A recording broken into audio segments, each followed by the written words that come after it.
of psychodrama, specifically, this third trauma-informed principle of peer support is also particularly relevant. Yeah, psychodrama allows the protagonist to externalize parts of themselves, to renegotiate their relationships to parts of themselves, and to reintegrate these parts in a newly configured version of themselves. It's almost like in psychodrama, through externalizing parts and through role playing, we can access a sort of peer support between parts of an individual, not just between two separate individuals. Other group members are inevitably going to see themselves in the roles that the protagonist puts on the stage and in the different parts of themselves.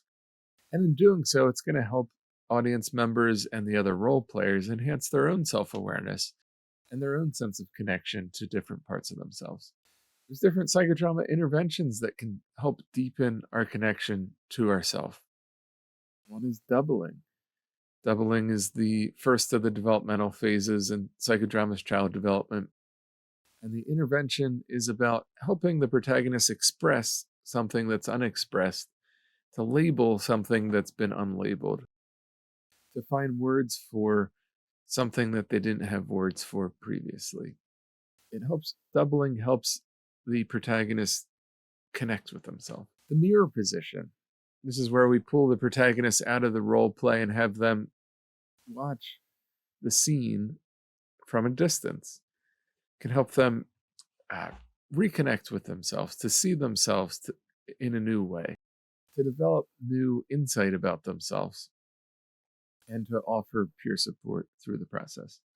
And of course, role reversal is the linchpin of psychodrama and is inherently embodying peer support, in that the role player and the protagonist and the roles as separate entities are engaging in support together.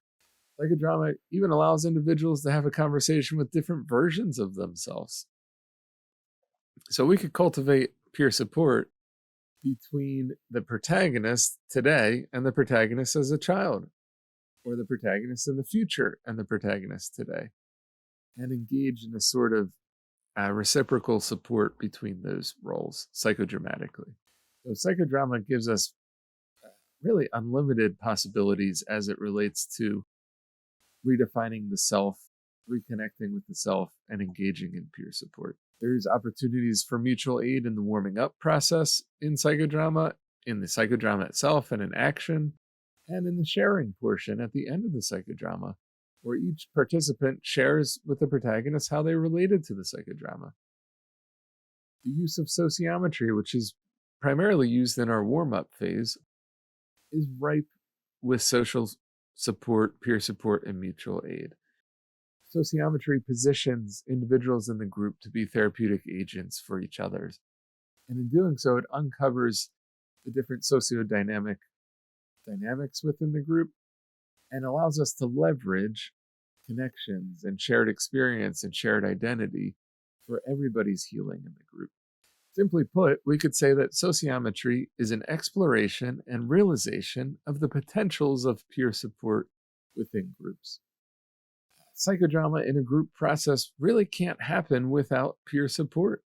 We have other participants in the group play the other roles in the psychodrama, and through their role playing, they're offering a unique type of peer support to their peer, who's the protagonist. Again, in the sharing phase is full of peer support, in that each person is offering their own experience to the protagonist, and in doing so, helping themselves, reflecting on their own experience, and helping the protagonist and the other group members who are listening and receiving that peer support through other participants sharing.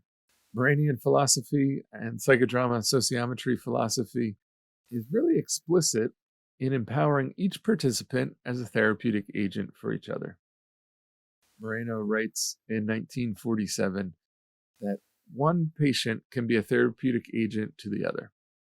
Let us invent devices by which they can help each other, in contrast to the old idea that all of the therapeutic power rests with the physician. So the psychodrama process focuses on the power of the group rather than on the power of the facilitator. And we're using psychodrama and sociometry to position individuals in ways that they can heal each other. So in psychodrama, the healing does not come from the facilitator. The healing comes from the interplay between the protagonist and the other group members and the other roles. So it's really centralizing peer support as core to the process. Of course, in thinking about peer support in psychodrama, in group therapy, and in organizations, we have to also consider the other trauma-informed principles. We really can't integrate peer support without addressing issues related to safety, transparency and trustworthiness, mutuality and collaboration, empowerment, voice choice, and issues of identity. So I encourage you to also consider these other principles as they relate.